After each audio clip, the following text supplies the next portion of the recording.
PhD वाला इसका। तो ये बोला कि मैंने मेरा ऐसे यूरोप में कौन सी कंट्री बताई थी इसने, याद नहीं मुझे वैसे। तो बोला कि मैम ऐसे ऐसे पेपर में एक्सेप्ट हुआ मेरा, तो वहाँ जाना है कॉन्फ्रेंस में। तो बात हुई, म्यूट कर दूँ।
देखो किरण, जो अपना ये था शॉर्टेस्ट रिमेनिंग टाइम फर्स्ट और शॉर्टेस्ट जॉब फर्स्ट।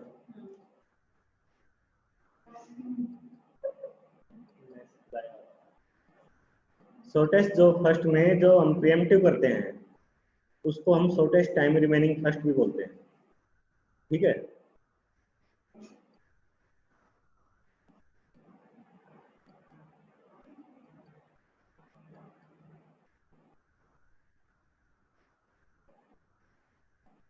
समझ में आया?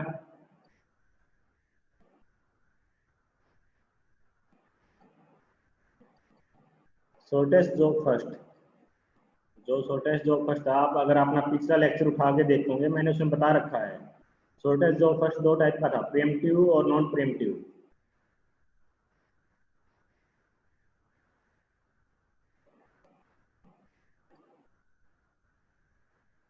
नॉन प्रीएम्प्टिव था जिसमें आप बीच में किसी जॉब को रोक नहीं सकते। प्रीएम्प्टिव क्या है, जिसमें आप जॉब को रोक सकते हो। तो इसमें क्या है, जो प्रीएम्प्टिव था उसको हम शॉर्टेस्ट रिमेनिंग टाइम फर्स्ट भी बोलते हैं।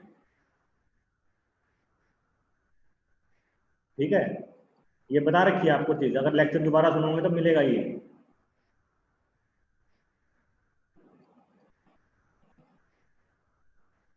चलो ये क्वेश्चन करो।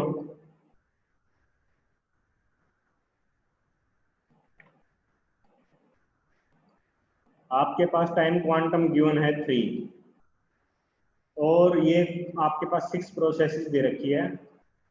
अराइवल टाइम और बस टाइम आपको गिवन है। हमने राउंड रोबिन शेड्यूलिंग एल्गोरिथम से इसको सोल्व करना है।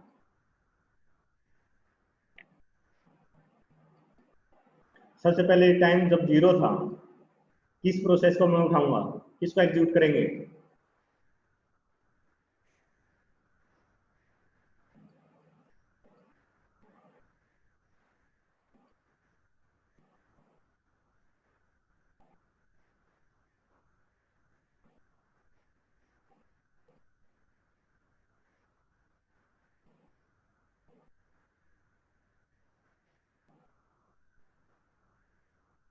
देखो कोई भी प्रोसेस आपकी 0 टाइम पर नहीं आई है, ठीक है ना, तो सीपीयू आइडल रहेगा जब 1 तक।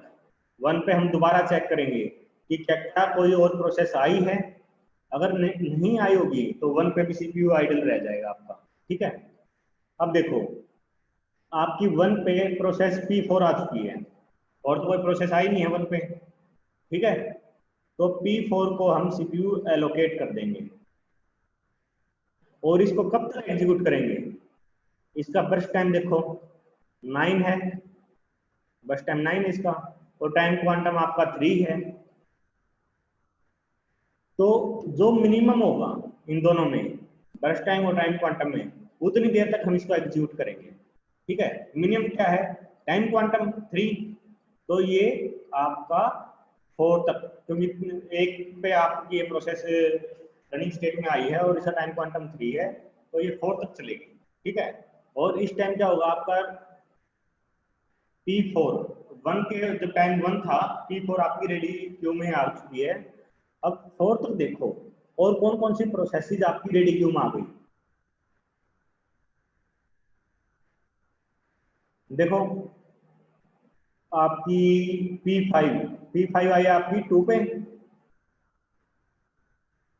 उसके बाद P3 आई है 3 पे, और उसके बाद P2 आई आपकी 4 पे, है ना। तो ये जब P4 का टाइम 4 हुआ, टाइम क्वांटम जब उसका एक्सपायर हुआ, जब तक ये सारी प्रोसेसेस क्यू में खड़ी हो चुकी है। ठीक है, अब मैं क्या करूंगा, P4 को रोकूंगा और इसको, सॉरी मैं कुछ गड़बड़ कर गया, P2, सॉरी ये P2 है, आपकी P4 क्यू में एंड में चली जाएगी। ठीक है, अब देखो नेक्स्ट हम किस प्रोसेस को उठाएंगे, P5 को।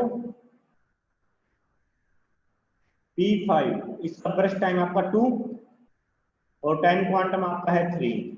जो भी मिनिमम होगा इन दोनों में उतनी देर के लिए हम उसको एग्जीक्यूट कराएंगे। यहाँ पर जो बर्स्ट टाइम है वो मिनिमम है 2 है।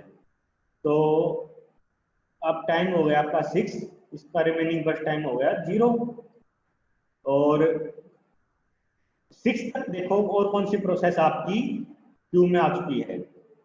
P1 5 पे आई और P6 6 पे आई। P1 और P6 ये आपकी क्यू में आ चुकी है। और P5 का जो टाइम है एग्जीक्यूशन टाइम वो कंप्लीट हो चुका है। इसको कोई और बस टाइम और तो चाहिए नहीं, तो ये क्यू में से बाहर हो जाएगी। अब देखो नेक्स्ट किसको उठाएंगे, P3 को। P3 इसका बर्स्ट टाइम है आपका 7। जो टाइम क्वांटम के साथ कंपेयर करो इसको, जो मिनिमम होगा उतनी देर के लिए हम इसको एग्जीक्यूट कराएंगे। टाइम क्वांटम आपका है 3, बर्स्ट टाइम है 7, तो ये चलेगी आपकी 9 तक। और इसका रिमेनिंग बर्स्ट टाइम कितना बचा, 4। अब और कोई प्रोसेस आपकी आई नहीं है रेडी स्टेट में, अगर आई होती तो हम उसको क्यू में लास्ट में ऐड करते जाते। ठीक है। अब P3 का रिमेनिंग बस टाइम अभी 4 बचा हुआ है, इसको हमने दोबारा एग्जीक्यूट करवाना है, तो हम क्या करेंगे, इसको उठा के क्यू के एंड में लगा देंगे। ठीक है। अब नेक्स्ट उठाएंगे हम P2 को। P2 का बस टाइम आपका 6, टाइम क्वांटम आपका 3, जो भी मिनिमम होगा उतनी देर के लिए हम इसको एग्जीक्यूट कराएंगे। मिनिमम क्या है, टाइम क्वांटम, तो ये चलेगी आपकी 12 तक। और P2 का जो रिमेनिंग टाइम है वो बच गया आपका 3। और इसको स्टार्टिंग में से उठा के P2 को क्यू के एंड में लगा देंगे, क्योंकि इसका रिमेनिंग बस टाइम अभी है और इसको हमने दोबारा एग्जीक्यूट करवाना है। नेक्स्ट किसको उठाएंगे, P4 को। P4 का रिमेनिंग बस टाइम कितना है, 6 है, तो टाइम क्वांटम के साथ कंपेयर करो, जो मिनिमम है उतनी देर के लिए एग्जीक्यूट कराओ। ये हो गया आपका 15 और P2 उठा के क्यू के एंड में ले जाओ। नेक्स्ट किसको उठाएंगे, P1 को। कंपेयर करो इसका बस टाइम टाइम क्वांटम के साथ। टाइम क्वांटम कम है बस टाइम से, तो इसको हम टाइम क्वांटम तक एग्जीक्यूट कराएंगे 18 तक, और उसके बाद P1 को क्यू के एंड में ले जाएंगे। फिर बारी आई P6 की। P6 का बस टाइम कंपेयर करो टाइम क्वांटम के साथ, दोनों इक्वल है, तो टाइम क्वांटम तक एग्जीक्यूट कराया और इसका रिमेनिंग बस टाइम बच गया 0। अब नेक्स्ट उठाएंगे हम P3 को। P3 इसका बर्स्ट टाइम कंपेयर करो टाइम क्वांटम के साथ, टाइम क्वांटम कम है बर्स्ट टाइम से, तो हम इसको टाइम क्वांटम तक एग्जीक्यूट कराएंगे, जो भी मिनिमम होगा 24 तक, और P3 को उठाकर क्यू के एंड में ले जाएंगे। अब नेक्स्ट उठाएंगे हम P2 को। P2 का बर्स्ट टाइम है 3, टाइम क्वांटम भी 3 है, तो दोनों इक्वल है, एग्जीक्यूट करा दो P3 को, सॉरी P2 को। ये चला आपका 27 तक। अब P2 का खत्म हो चुका है, इसका रिमेनिंग बस टाइम 0 है। अब नेक्स्ट लेंगे हम P4 को। P4 का बस टाइम कितना है, 3, और टाइम क्वांटम कितना है, 3, दोनों इक्वल है, एग्जीक्यूट करा दो 30 तक। P4 भी अब कंप्लीट हो चुकी है। नेक्स्ट बारी है किसकी, P1 की। P1 का बस टाइम कितना है, 2, टाइम क्वांटम कितना है, 3, जो मिनिमम होगा उतनी देर के लिए इसको एग्जीक्यूट करा दो, और इसका टाइम रिमेनिंग बस टाइम कितना बचा, 0।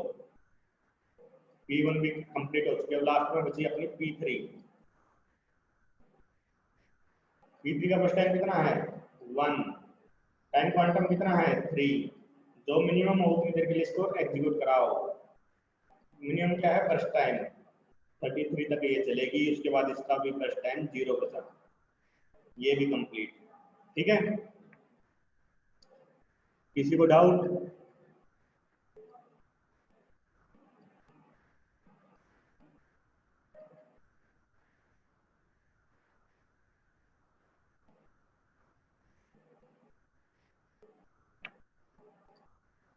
अब देखो जो P1 है ये किस टाइम पे कंप्लीट हो रही है,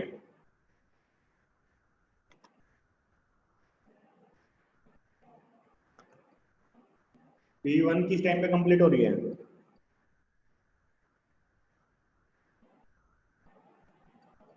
क्या बात है मानसी,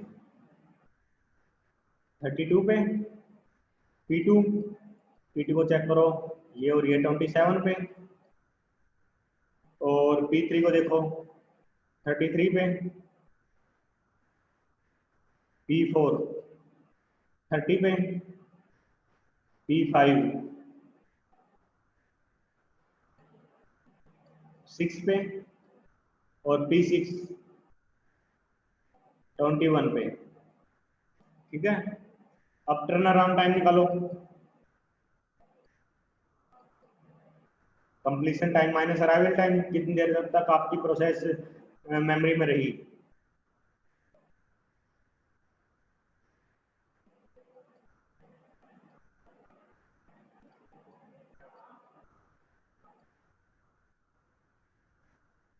ये आ गया।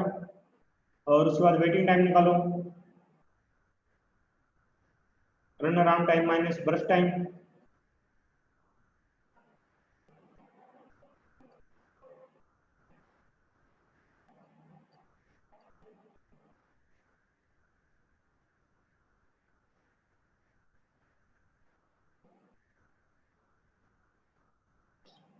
अब बात करते हैं हम एवरेज टर्न अराउंड टाइम की। वो क्या हुआ? टोटल टर्न अराउंड टाइम, इसका एडिशन, और divide by total number of processes. यहाँ कुछ बच्चों ने सोल्व किया है, मैं उसी का एक उठा लेता हूँ सीधा।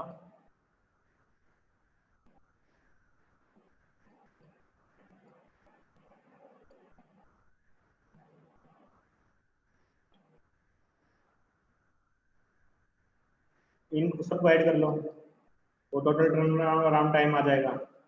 ठीक है, कितना टोटल होगा इनका? 5, 9, 18, 18,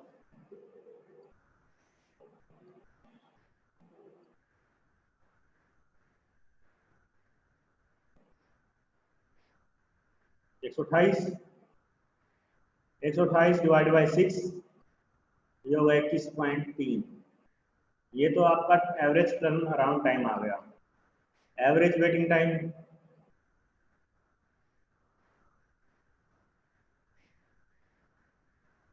टोटल करो सबका, कितना टोटल आएगा?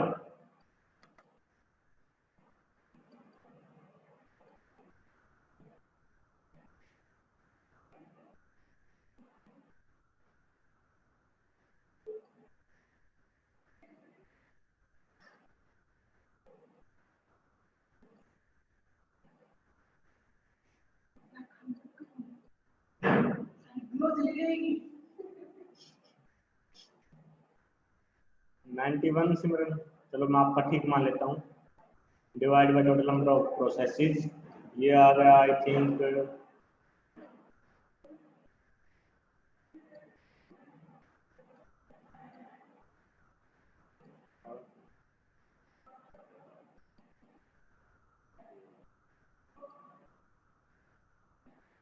ये शायद टोटल ठीक है आपका।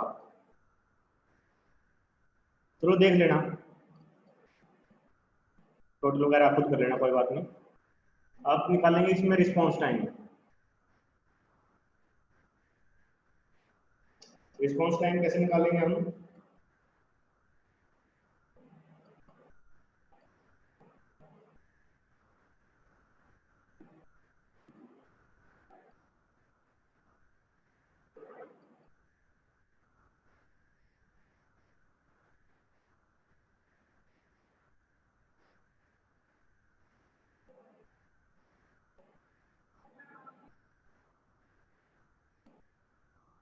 हाँ टोटल गलत था लग रहा था, तो चलो देख लेना है टोटल क्या भी जो भी है, कोई बड़ा काम नहीं है ये करना। अब रिस्पॉन्स टाइम क्या है देखो, सीपीयू ने किसी प्रोसेस को पहली बार कब डील किया, माइनस उसका अराइवल टाइम, तो उसका रिस्पॉन्स टाइम हो जाएगा। ठीक है, अब जैसे P1 है, P1 को सबसे पहले 15 पे डील किया गया है इस पॉइंट पे, और P1 है जो आपकी मेमोरी में आई है, अराइवल टाइम है 5। तो जिस टाइम सीपीयू ने पहली बार उसको डील किया और कब वो आई, इन दोनों का डिफरेंस वो उसका रिस्पॉन्स टाइम है। पहली बार सीपीयू ने कब रिस्पॉन्स दिया उसको, फर्स्ट रिस्पॉन्स टाइम। तो ये होगा आपका 10। अब P2 का देखो, P2 आई आपकी 9 पे, इस जगह पे, और नो सॉरी, यहाँ पर उसने डील किया सीपीयू ने, और अराइवल टाइम इसका 4। 9 माइनस 4 ये आपका हो गया 5। तो P2 का जो रिस्पॉन्स टाइम है वो 5 है। और P3 आई सीपीयू ने डील किया है 6 पे, और ये सिस्टम के अंदर आई है आपकी 3 पे।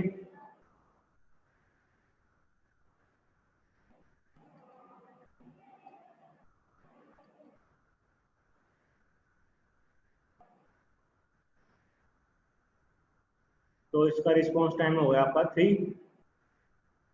उसके बाद आती है बात P4 की। P4 आई रिस्पॉन्स दिया सीपीयू ने 12 पे, और P4 आई 1 पे।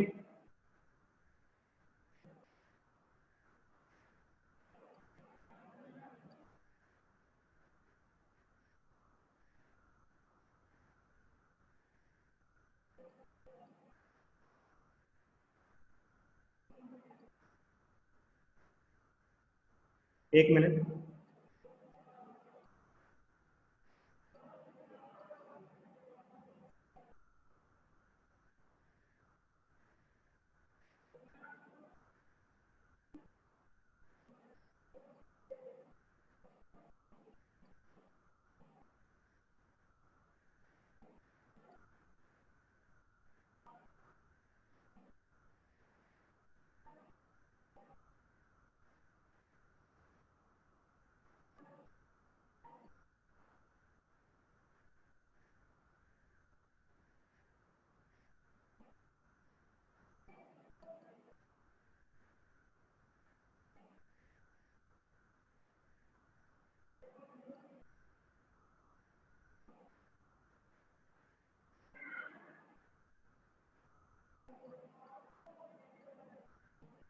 चलो देखो, P4 है, P4 12 पे आई, मतलब सीपीयू ने डील किया है, और इसका अराइवल 1 था, तो इसका हो गया रिस्पॉन्स टाइम, साक्षी कह रही है 0। 0 कैसे हुआ? अच्छा, मैं गलत कर रहा हूँ, सॉरी।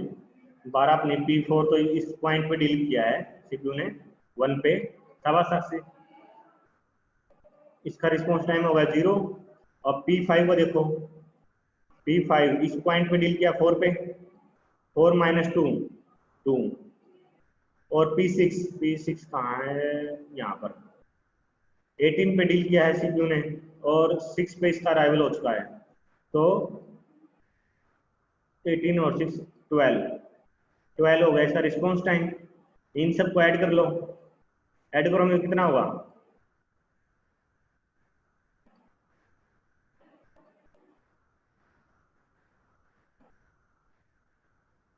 34। अगर हम बात करें एवरेज रिस्पॉन्स टाइम की, 32 है क्या?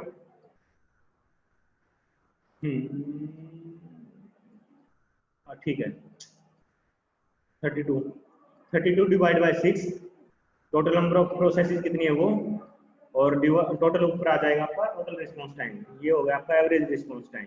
अगर क्वेश्चन में पूछते हैं कि भाई एवरेज रिस्पॉन्स टाइम क्या है, तो आप ऐसे निकालोगे। गेट नेट के लिए बहुत इंपॉर्टेंट टॉपिक है ये,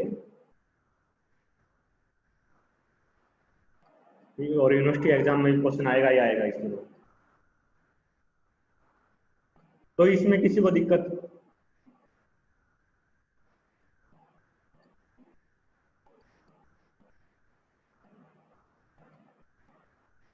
जो एवरेज रिस्पॉन्स टाइम है, जो हमने शुरू वाले एल्गोरिथम करे थे, first come first serve, shortest job first, shortest remaining time first, तो एवरेज रिस्पॉन्स टाइम उनमें भी निकाल सकते हो आप। उनमें हमने निकाले नहीं थे, लेकिन निकाल सकते हो, निकालना चाहोगे तो सेम तरीका है, कुछ नहीं अलग करना है ना। चलो एक क्वेश्चन और लिखो।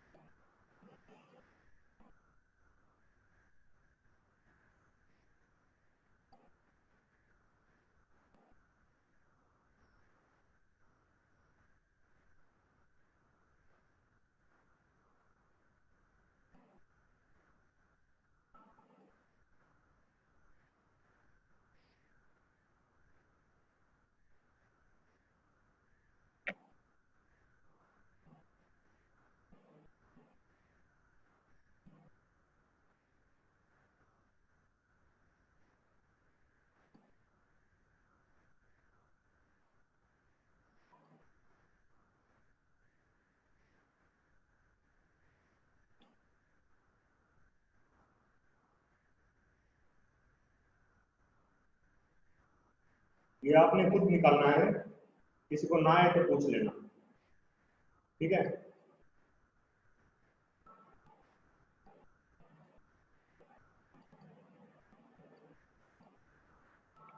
नोट कर लो इसको। अब देखो, जो राउंड रॉबिन एल्गोरिथम है अपना, अगर मैं टाइम क्वांटम इसको कम कर दूं, देखो मैं 100 भी ले सकता हूँ टाइम क्वांटम, 10 भी ले सकता हूँ, या जितना मिनिमम वैल्यू हो, सपोज मैंने 1 ले ली, तो मुझे ये बताओ कि एक तो है कॉन्टेक्स्ट स्विचिंग, आपको पता है क्या होता है कॉन्टेक्स्ट स्विचिंग, बता रखा है। ये इंक्रीज होगा या डिक्रीज होगा जब मैंने टाइम क्वांटम कम कर दिया?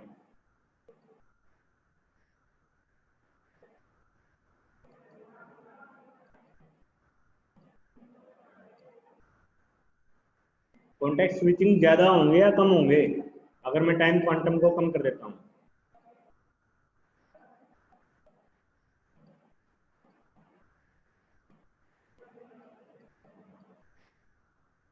किरण, सिमरन, मानसी, शाबाश, साक्षी।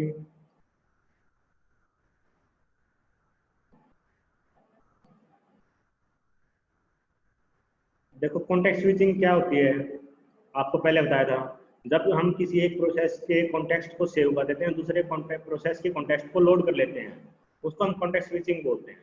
अब जैसे मैं लिखता हूँ P2 P3, अब मैं P2 को स्टॉप करके P3 को लिखता हूँ और उसके बाद P2 को क्यू में ऐड कर रहा हूँ, तो इसमें क्या हो रहा है, मैं कॉन्टेक्स्ट चेंज कर रहा हूँ, है ना। एक इसको मान लेते हैं अपने, जो जितनी बार भी मान लेते हैं P1 P2 P3, फिर P1 P2 इस टाइप से आया, जितनी बार भी आपने प्रोसेसेस को चेंज किया है वो उतने ही कॉन्टेक्स्ट काउंट करे जाएंगे। जैसे इसमें क्या है, एक बार तो कॉन्टेक्स्ट यहाँ चेंज हुआ है, एक बार ये हुआ है, एक ये, एक ये, टोटल इसमें कितने कॉन्टेक्स्ट चेंज हुए हैं? 4, कॉन्टेक्स्ट स्विचिंग 4 है इसमें, है ना।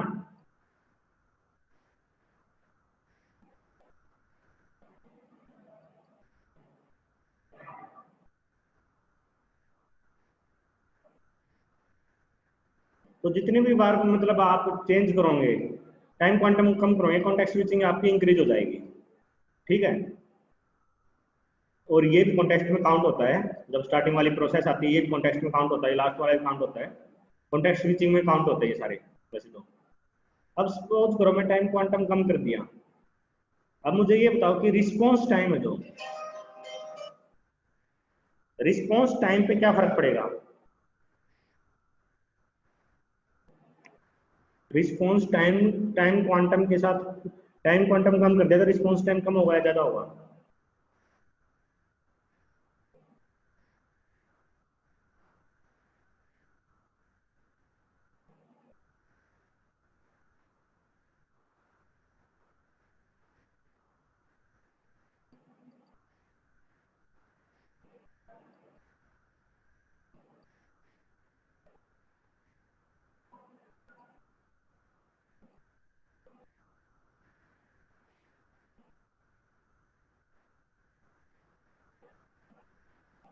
सवाल जल्दी बताओ, रिस्पॉन्स टाइम पे क्या फर्क पड़ेगा अगर मैं टाइम क्वांटम को कम कर देता हूँ, रिस्पॉन्स टाइम पे क्या फर्क पड़ेगा?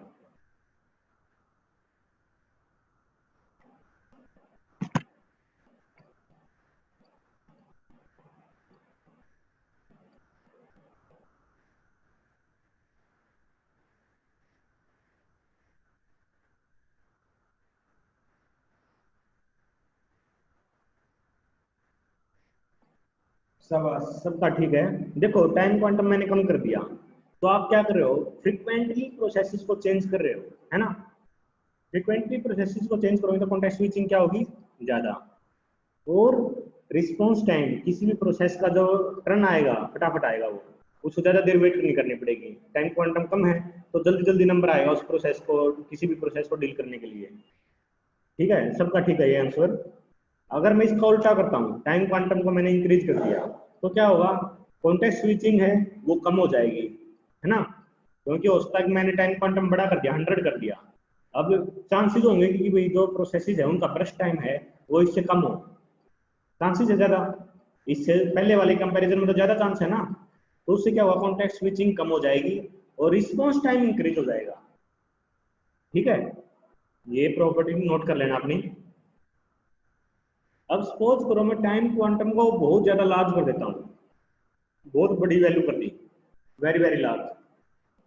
तो उस केस में क्या होगा, आपका जो एल्गोरिथम है राउंड रॉबिन, ये फर्स्ट कम जो फर्स्ट सर्व था, फर्स्ट कम फर्स्ट सर्व, उसके कुछ कुछ एक जैसा बिहेव करना शुरू कर देगा। उसका रीजन क्या है, जब आपने टाइम क्वांटम बहुत ज्यादा कर दिया तो पूरी पूरी पॉसिबिलिटी है कि भाई जो बर्स्ट टाइम है किसी भी प्रोसेस का वो इस टाइम क्वांटम से कम रहेगा। अगर वो कम रहेगा तो ये एल्गोरिथम क्या बन गया, फर्स्ट कम फर्स्ट सर्व। जो पहले आ रहा है हम उसको ही तो एग्जीक्यूट करा रहे हैं, बर्स्ट टाइम का तो लेना देना ही नहीं रहा, क्योंकि उसकी वैल्यू इतनी ज्यादा है कि भाई जो बर्स्ट टाइम है आपका टाइम क्वांटम से वो कम है हमेशा, तो फर्स्ट कम फर्स्ट सर्व की तरफ बिहेव करना शुरू कर देगा।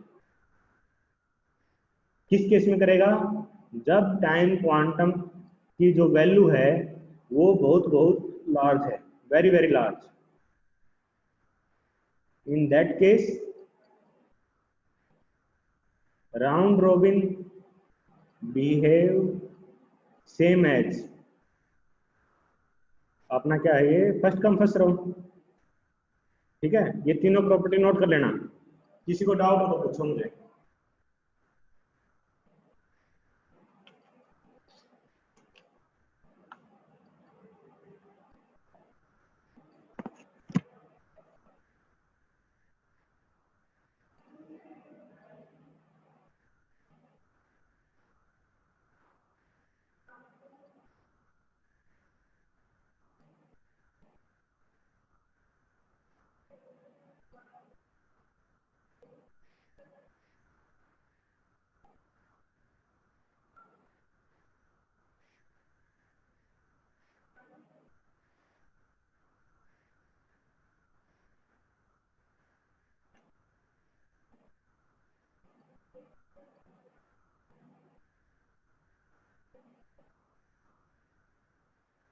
इसमें मुझे थोड़ा डाउट है अभी वैसे कि लास्ट वाली और फर्स्ट वाली प्रोसेस कॉन्टेक्स्ट स्विचिंग में काउंट होती है नहीं होती, क्योंकि जो कॉन्टेक्स्ट स्विचिंग की बेसिक डेफिनेशन है वो क्या होता है कि एक प्रोसेस के कॉन्टेक्स्ट को लोड करना हमने, दूसरी प्रोसेस के कॉन्टेक्स्ट को सेव करना है।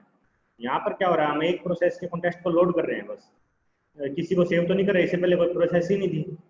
और सेम इसमें ये हो रहा है कि भैया हम इसके कॉन्टेक्स्ट को सेव कर रहे हैं लेकिन किसी दूसरी कॉन्टेक्स्ट को लोड तो नहीं कर रहे लास्ट में। तो मेरे हिसाब से जो मेरी थिंकिंग कहती है ये कंसिडर नहीं होती पहली और लास्ट। तो इसमें अगर मैं कॉन्टेक्स्ट स्विचिंग की बात करूं तो इसमें टोटल 4 कॉन्टेक्स्ट स्विच हो रहे हैं। ठीक है ना,